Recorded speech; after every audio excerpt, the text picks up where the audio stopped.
So let's test this microphone. You hear me in the back, yeah? So thank you very much for being here. This is a great opportunity. This is the track. We're going to talk about turning KM theory and concepts into practice. I'm going to kind of do a survey over the last 10 to 15 years of things that we've done with clients. Please ask questions as we go along. Don't hold them to the end. I need to be done by 10 of so that they can actually take a little longer to set up the next section, but we'll have plenty of time to cover everything. I'll be here for the next 2 days. Please feel free to stop me, ask questions. I have contact info at the end. If you send me a question, I will try to answer it within the next 24 hours. After listening to Zach this morning, I wanted to actually change my introduction. So I wrote down a list of things that I'd like you to take away, and then we're going to address as part of the discussion today with respect to knowledge management practice.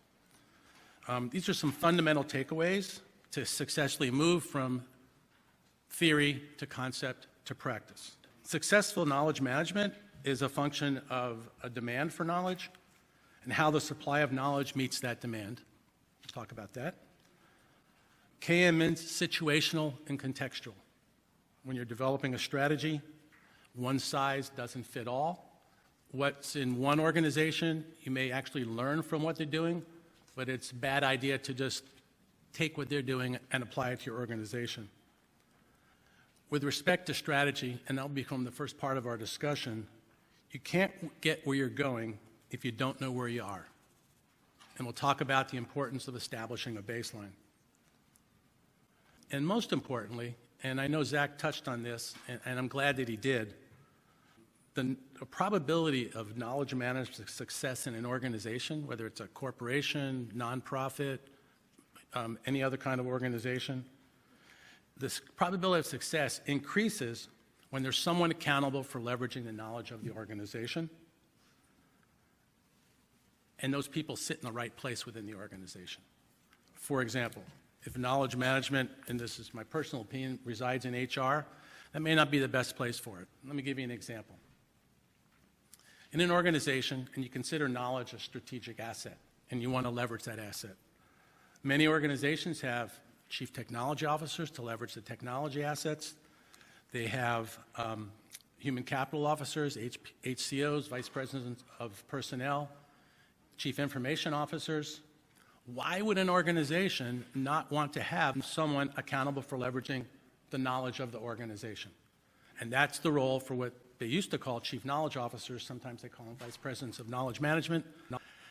And I know this from experience because I was in the Air Force for 25 years and I went to work for a company, the old SAIC. I was there for 7 years and I learned about consulting and applying knowledge management. And then in 2005, a local consulting company hired me to be the chief knowledge officer. And what it enabled me to do is to take all of the concepts and the theories and put these into practice. And what I learned, and one of the reasons I was effective in that organization, was the fact that I was a chief knowledge officer. I sat at the table with all of the other CXO types, and I reported directly to the CEO and president. And that was important because it sent a very powerful message to the company. I think this is important. Knowledge management sits at the table.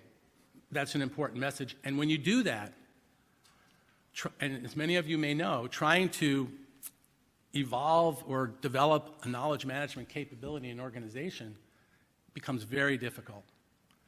There will be people that will get it, there'll be people that will don't, there'll be people that will fight you. But when you sit at the table, and oh, by the way, we're all on balanced scorecard. If you know what that is, you get performance ratings based on how well you do your job, but also how well you collaborate with the other members of the team, this leadership team, to do it. So those are a couple of the takeaways that I'd like you to walk away with. Any questions? Please stop me. I want to do this as we go along. 2 questions. If any of you had the opportunity to see my tweets, and I put some stuff on LinkedIn, really 2 things we want to talk about today. How do you effectively transition from theory to concept to practice and make sure that what you do is sustainable through the organization and it aligns with the business and operational environment? Said another way, knowledge management and its development in your organization is tied to the mission of the organization, because you're going to do things from the perspective of what you do because you want to achieve your mission. Second question is, how do you continue to balance theory, concepts, and practice to deliver value? And when I talk about knowledge management, I'm talking about organizations creating value from their knowledge. And how do you do that and support your customers, your workforce, and your stakeholders? About 15 years ago, I was doing a presentation, and we were talking about knowledge and knowledge management. Somebody from the audience asked me, well, how do you define knowledge? There's so many definitions. And it really stumped me, and so I took time to develop this concept of knowledge, which has underpinned a lot of the work, all of the work that I've been doing for 20 years. And it's the idea that in talking about knowledge, you can simplify it and still get the meaning across. So if you consider your organization, there's really two major components. There's information, it's codified and explicit, and there's experience. It's personal and tacit. It's what you know about what you do. It's the things that you do to connect the dots, who you talk to, things that are part of standard operating procedures or processes, things that aren't written down about knowing what you do. Organizations that can leverage all of that information and all of that experience are able to, what we call, operate faster than the speed of change. Because if you have access, ready access, through search or other technology, to leverage all of the explicit knowledge and leverage what your workforce knows, when new challenges or problems arise, you've got an evolving knowledge base, and you're able to reach that knowledge, whether it's a piece of content or it's a person, in order to solve those problems, address those new challenges, come up with better solutions to those problems, and make better decisions about the things that you need to make decisions on. And in the process, you provide value to your customers, you provide value to your workforce, and that they have the ability to find the knowledge that they need to be successful in their jobs. And oh, by the way, workers who are able to find the tools and the knowledge they need to do their jobs tend to stay with that organization much longer, and it reduces turnover. And value to the organization in terms of your brand, in terms of how people view your organization. And if you're hiring people, then it's a matter of enticing people to come and work for you because they know they'll be successful. Let's talk about knowledge management strategy. Successful knowledge management strategies and the implementation of those strategies. It's not enough just to have a strategy, but you want that strategy anchored in the overall strategic plan of the organization. It needs visibility. Again, you're sending a message. When you focus on it as one of the objectives of the organization as part of a long-term strategy, it tends to get the resources and the support that it needs. What they have in common is that they have an understanding of the business and operational environment and the knowledge management environment. We'll talk about that. KM strategies are bespoke. They're fit for purpose, is the way we talk about it. They're designed and implemented so that they're sustainable over time. The worst thing is you go into an organization, they've got a knowledge management strategy, and the question is, what's different about what you're telling me? And the idea is that they clearly had some failure. They made an investment, whether it was in technology or some other consultant recommendation, and it failed. It disappeared. And then they realized, well, maybe I need this. The point I'm trying to make is that you design it based on those environments. And so when we take on a knowledge management project, these are the consistent steps that we take. Very important, we have a kickoff. And this would apply if you were going to try to do this internally. You have a kickoff, everybody's on the same page, we all have an understanding of what the outcomes are. We take great pains to understand the business and operational environment. How do people use knowledge? What are some of their challenges? What's the mission of the organization? How is knowledge used to achieve that mission and drive all of those things we just talked about? We work to understand the knowledge management environment. Every organization does something with knowledge management. And what we want to understand is in 5 areas, and you'll see that they're very similar to the ones you saw earlier, is we look at people and their culture. We look at their business and operational processes, their knowledge management processes. We try to understand how they use enabling technology and tools. We also look at how they access and use content and manage that content. And very important, we also look at KM structure and governance. When they implement knowledge management, how are they going to govern? How are they going to provide internal consulting? How are they going to sustain that investment in knowledge management that they made over time? we create a baseline, and as is baseline in each of those 5 areas. And the next is a really, really important part. And the takeaway is, we'll talk about knowledge leadership, the entire leadership team needs to be on the same page. And the questions, and this is we do a facilitated 4-hour conversation with the senior leadership team and critical stakeholders that they want to invite. And the question that we ask ultimately is, how do you see knowledge management? What does knowledge management look like in your organization when it's fully implemented? Now, the reason to do this is to address the multiple agendas that a lot of people in an organization have with respect to knowledge management. And you may not get everybody to agree, but you remember they also have an inherent responsibility as part of a leadership team to move the organization forward. So what we want to do is get all that stuff out on the table. We want to talk about what are some of the challenges, what are some of the issues that they have, and we use the current baseline as a starting point. So they walk in, they've got the current baseline. We facilitate a conversation around shared KM outcomes. The other reason we do that is we want people to own that discussion. Because the next thing we're going to do is we're going to do a gap analysis. We're going to create a future vision, a to-be state. We're going to compare it to the as-is state. And remember, this to-be state isn't done in isolation. They all agreed this is where we want to go. So we compare those two. We look at the gaps, and again, in each of those 5 areas, because that's where we're going to make our recommendations and build their strategy. And we're going to build a strategy to close those gaps, to take them from where they are to where they want to go. And then and that's the what. And then we're going to develop an implementation plan to close those gaps and how we're going to do it.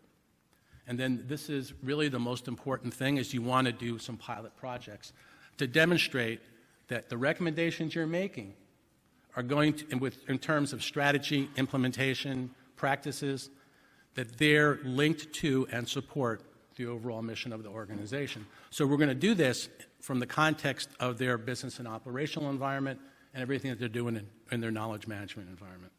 So let me stop there and ask if there's any questions. Does this make sense? The strategy may be different, will be different, but the approach to doing this is consistent and disciplined throughout all of the engagements that we're involved in. Yes, ma'am. I was wondering about the 5 areas. I remember you said people, process, culture. People and culture, process, both business and knowledge management, enabling technology and tools. What are they using? We may come into an organization that's got no technology other than email and whatever, all the way to people that have, one organization must have had 9 or 10 different platforms, and it was, I'll just say it was a mess. Then content and content management. When they create new knowledge, what kind of content is it? And then it could also be with respect to expertise location, because remember, knowledge doesn't reside in content, in documents, in explicit things. It resides in the heads of the workforce. And so when you find knowledge, you're also looking for people that know what you need to know. And then last but not least, KM structure and governance. How are you going to set this up? Where is knowledge management? Where should knowledge management reside within the organization? It doesn't necessarily have to be at the CEO level. It could be at the operational, the strategic level. But the point I'm trying to make is that from my experience, it's better to not have it reside within a particular functional area, because then knowledge management and the strategy tend to get driven by what their agenda is. And that's very often why you don't necessarily get buy-in all the way around. Yep, go ahead. Quick question. Sure. So how does this tie to the work that a data officer would be leading? Would this be something within that organization, a group that says this is a strategy for data, or that would be under this? It would be under this, and you would talk. Knowledge management also incorporates many other things. Right. It includes records management. It includes data management. Again, it's going to be contextual for the organization, but data management discussion would likely come under the discussion around enabling technology and tools and content management. And then there'd be a relationship to, how is that function and its support and implementation of knowledge management, how's that going to fit into the overall KM structure and governance? Does that answer your question? And Sure. the preference is that the knowledge management support is outside of a functional area. I personally find that to be more successful and increases the probability that you'll be able to sustain knowledge management over time. And the reason is you don't want it co-opted by the agenda of the organization in which it resides. Now, that's not to say that happens all the time. Sometimes they're agnostic about it, but over time, leadership changes, managers change, missions, focus changes, knowledge management stays in the same place, it can get lost. Smaller organizations tend to have it higher up. And then we can talk about this afterwards, but then there's two different ways to govern. You can have centralized or you can have distributed. Centralized is everything's from the top down, but if you have a large organization like General Motors, it's not going to work, even from just a functional relationship. So you're going to want to have that distributed where you have business units that may have their own chief knowledge officers. I mean, we're getting into the weeds on it, but I'm glad to talk with you, but that's an idea of how to think about it. Yeah, one more and I got to go on. Go ahead. It's a question on this process. So at what point do you get your arms around the quantity of knowledge assets? Okay, so good question. Understand in business and operational environment that research, and let me just talk a minute. We do surveys, and we ask people, what kind of knowledge do they need? What kind of knowledge do they use? When they create knowledge, what is it? What's the format? Can you find what you need, what you're looking for? All of these things are all then categorized or assigned or aligned with those 5 areas. And when you're doing that initial research and creating a baseline, that's where that stuff comes through. So are you typically doing like a formal content inventory? We could. I mean, we could. It really depends on the scope of the work that the people want.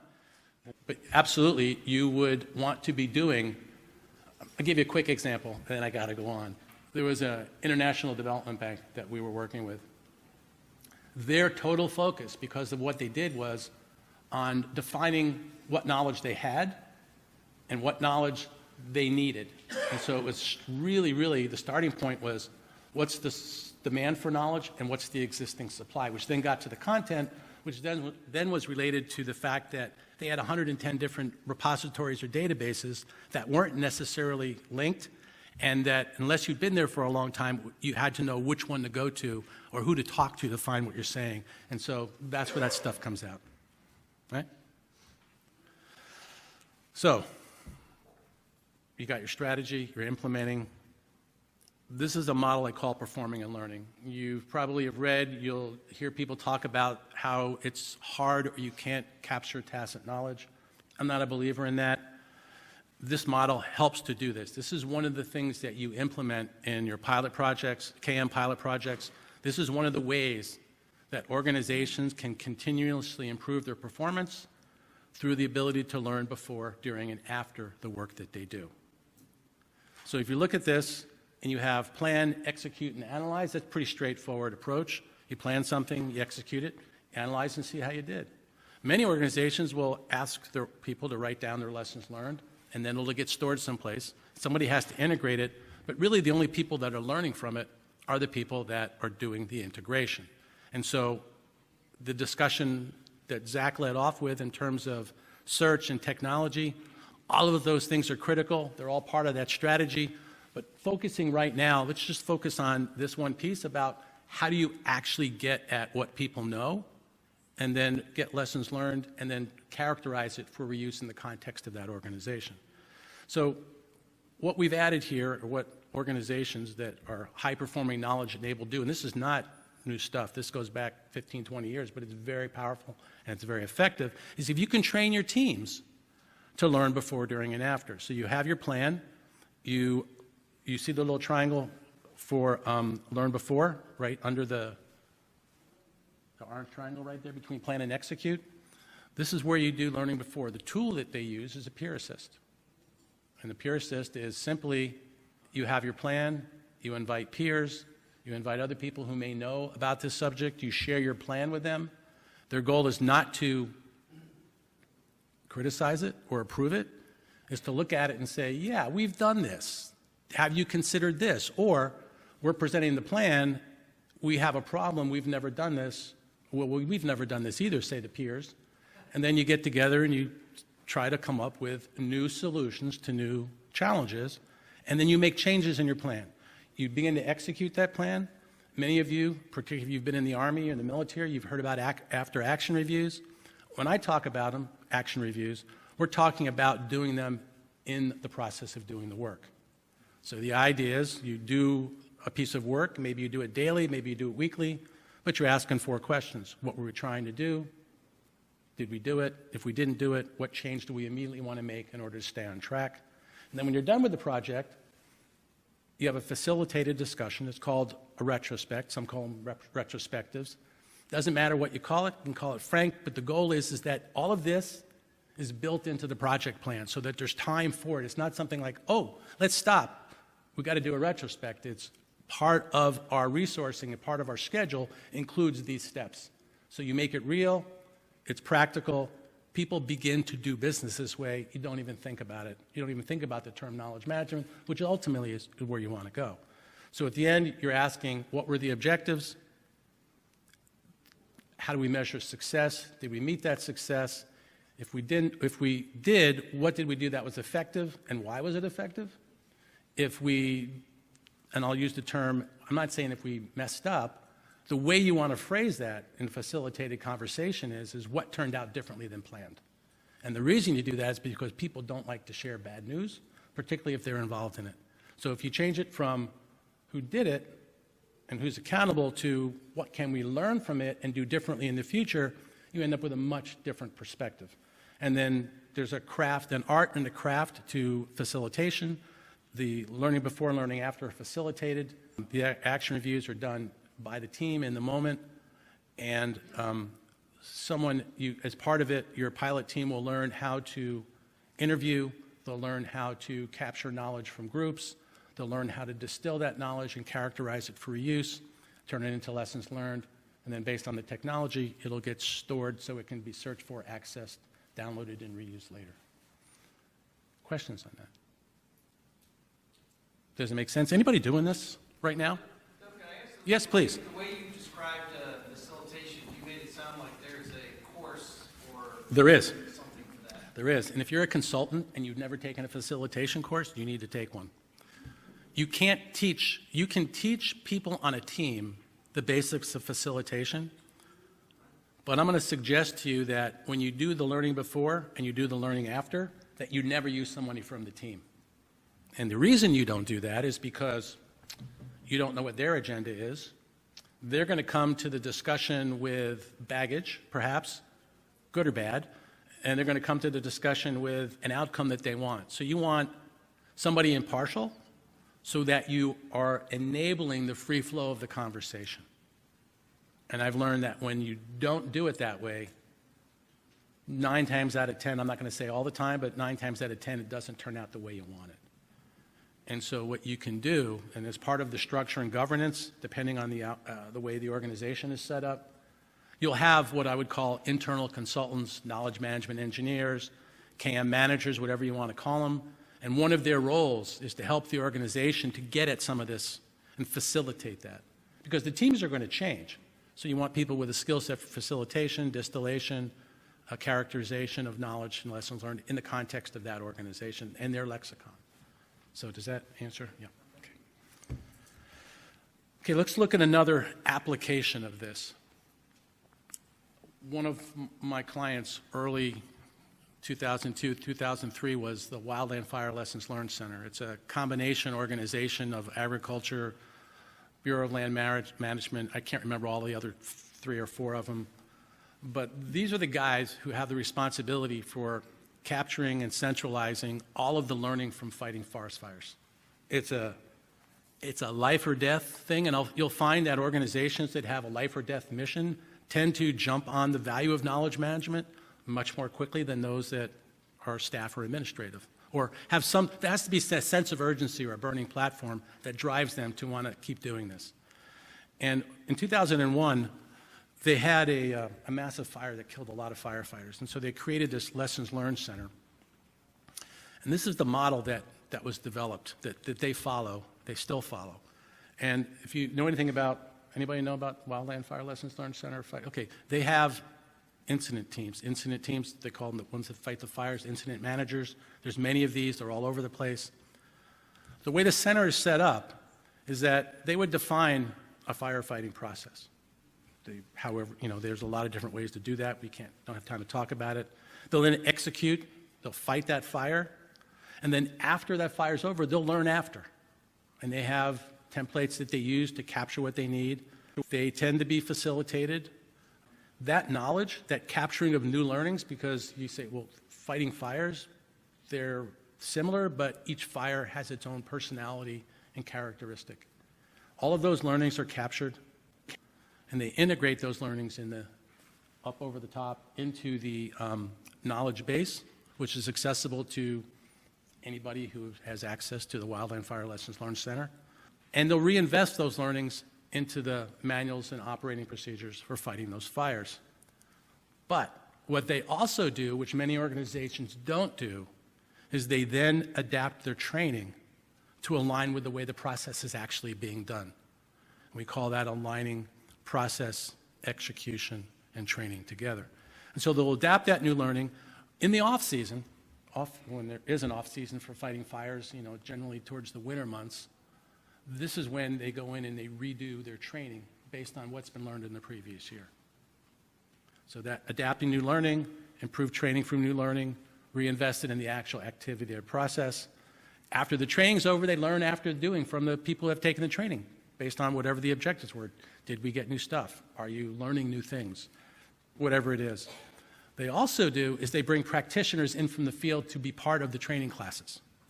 That's valuable because you're getting people who do this telling you, yeah, this is going to work, no, it's not. Or this is what you may want to change it to. So they have a 360-degree appreciation for the value of learning before, learning during, learning after.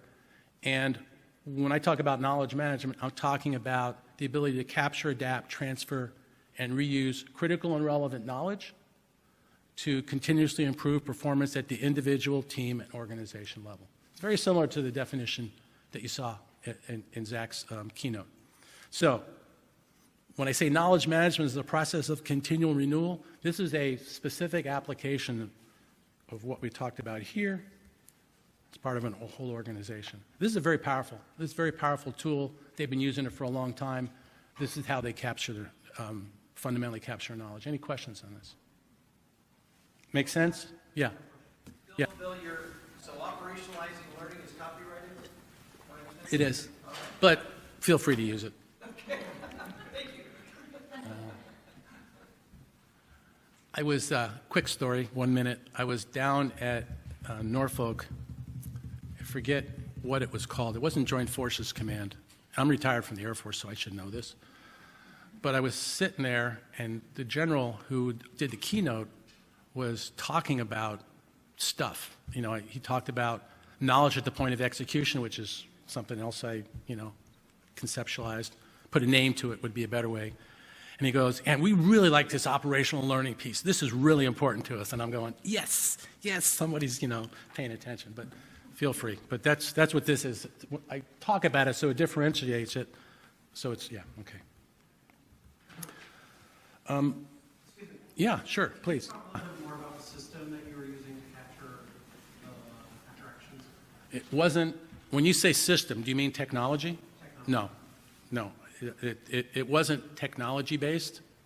It was all about people and process and the skill set of being able to have a conversation, particularly when someone dies or things go badly, to be able to capture what those lessons learned are. I'll tell you what they also do, and many organizations do this, but they do this quite effectively, is that they, at the end of an incident or something, or somebody learns something, they have a drop-down where you can go online and you can create and fill out this form, which then goes out to every other person who's on that firefighter notification list. I get these all the time, just to keep track of what they're doing, and it's pretty powerful stuff. The way they used to do it is they sent all those into the Wildland Fire Lessons Learned Center and somebody entered them into the repository. I haven't talked to them lately, so I don't know what they're doing now, but I would suspect that they've got it from local entry, whatever the technology is, I don't know. I know I didn't answer your question, but yeah, I don't know what that is.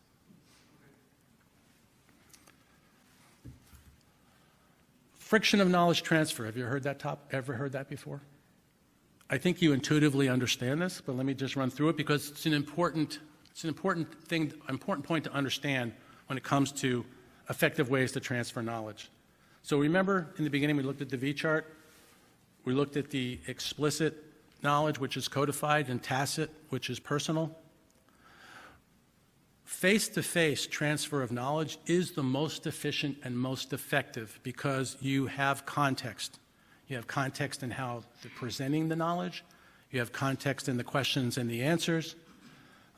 You can use your hands. You can draw pictures. You can describe things. You can get at the important, difficult, complex concepts and try to make them simple so you can understand and transfer. Individual sharing knowledge is the supply. Individual receiving knowledge is the demand. Very efficient and very effective. Then you have tacit, explicit. Tacit. This is where you capture knowledge, very similar to what I talked about with Wildland Fire Lessons Learned Center. Somebody takes that knowledge, they characterize it for reuse, it gets stored someplace, you can search for it, access, download, and reuse it. And then somebody who's doing the searching and the downloading and the reusing, they have the ability to understand because some context has been applied. But most importantly, when people share knowledge, they also provide links to ask further questions. Organizations that do that actually take it the next step. But there's that piece in the middle where you don't have the direct contact. So a little more friction, but still effective. And then the one that's still effective but has the most friction is explicit capture, explicit reuse. It gets put into a repository or a database or a content and collaboration platform, and you search for it and you download it, and you may or may not be able to go back and ask questions about it. And it's clearly a matter of how well that knowledge, that lesson, that learning was characterized for reuse, and your understanding of the context in which it was used. So friction can create barriers to the transfer of context and meaning needed to more effectively create value from knowledge. I just wanted to put this one in there because it is a practical application, is that you need to understand when you set up knowledge access, supply and demand of knowledge, knowledge transfer, what kind of friction is going to be involved. Because you know that if it's too hard to get at the knowledge that you need, you tend to not want to do it. You have too much on your plate. And so concepts, theories, concepts, and then implementation practices, and that strategy that you recommend, it really won't be very effective if it doesn't fit the business and operational environment, the culture of that organization. So, questions on that? Leadership. Keynote touched on this. I'm sure it's a discussion you've all had in your organizations. Knowledge leadership is not a position. A knowledge leader is not a position. A knowledge leader or knowledge leadership is a role. It's a role for everybody at all levels of the organization. It could be as simple as someone walking down the hall to another cube or another office to seek knowledge or to share something or to ask a question. It really is about demonstrating the value of knowledge sharing and collaboration, among many other things. For example, does leadership require knowledge sharing and collaboration?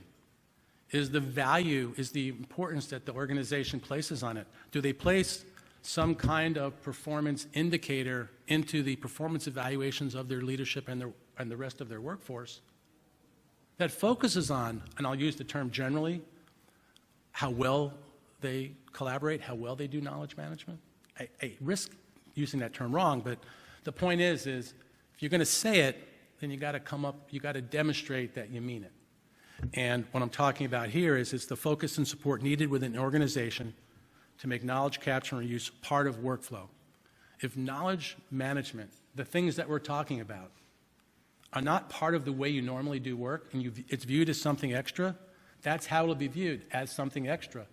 Organizations that embed, like we talked about with performing and learning, these kinds of things into their operations and their workflow, so that it becomes part of project planning, for example. They tend to sustain it over time because people, once they do this, you do a retrospect, and people will say to you almost all the time, why haven't we done this before? This is really powerful. Teach us how to do this.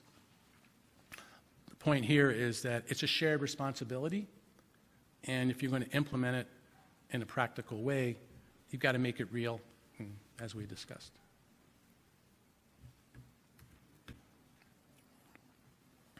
I find this to be universally true. Knowledge management succeeds or falls from the middle of the organization. Middle management is where knowledge management occurs. It's what turns concept into practice. If you don't pay attention to the middle management in the organization, knowledge management's not going anywhere. The people on the bottom will see it and find value in it, and they will become increasingly frustrated, and very likely they will look for another job, particularly if it's something that the organization says is important to them. Leadership may be very excited about this, and they're enlightened, and they know that there's value in everything across those 5 areas that we talked about. But if they can't translate their intent, and those in the military know about the commander's intent, the NCOs translate that into action, and then the troops go off and do it. Same thing here. Vision, leadership, intent, and strategy is developed at the leadership level. Middle management needs to be part of that conversation on an ongoing basis and turn that strategy into action, and the workforce needs to execute it. Does that make sense? Does anybody see this as an issue in their own organizations? So, if you're building a knowledge management program in your organization, you make sure you pay attention to the middle managers. And I will suggest to you that one of our state government clients saw this very importantly, and they created a community of practice around the middle managers. They had a community of practice focused totally on how they were going to implement knowledge management. It was very effective, which actually brings me to my last slide. And I think last year I talked about communities of practice and the value proposition. So communities of practice, everybody understands what a COP is, yes? Okay, COPs that form, launch based on a concept of shared value are more likely to continue to create value from their knowledge, not only from and for the organization's stakeholders, but also from and for the COP members. So when you stand up a community of practice, or you design one, you launch it, you stand it up, and you want it to sustain itself, unless there is an overlap between the organization and its sponsorship of your time involved in the community and the members of the community seeing value in participating, if there is no shared value there, the community of practice may launch, it may do some work, but over time it's not going to be resourced. I mean, communities can operate off the cuff, they can operate in spare time, but what you want to do is you find value in communities focused on specific subject or functional areas, could be for the entertainment and socialization within the workforce. They've got to have shared value. So the COP members will join to improve their professional development, to improve their ability to do their jobs and to solve problems. People are much more likely to talk to their peers about problems than they are to their bosses. We know that. And then you have the organization. Is the community of practice going to be doing research around the subject that they're interested in? Are they going to create output that the organization can use along with the members of the community? And so when you've got that overlap between the organization's desired outcomes and the members' desired outcomes, communities of practice tend to be more effective and sustain themselves over time.